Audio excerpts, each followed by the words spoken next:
2 il əvvəl, 2023-cü il sentyabrın 28-də Azərbaycanın Qarabağ bölgəsindəki qondarma rejim özünü buraxdığını elan edib.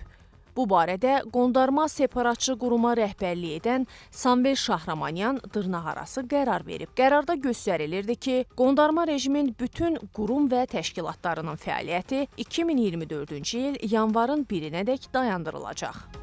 Həmin vaxt Şahramanyan erməni əsilli sakinlərin gələcəkdə Qarabağda qalmaq mümkünlüyü barədə müstəqil və fərdi qərar qəbul etmək üçün Azərbaycan Respublikasının təqdim etdiyi reinteqrasiya şərtləri ilə tanış olmalarını istəmişdi.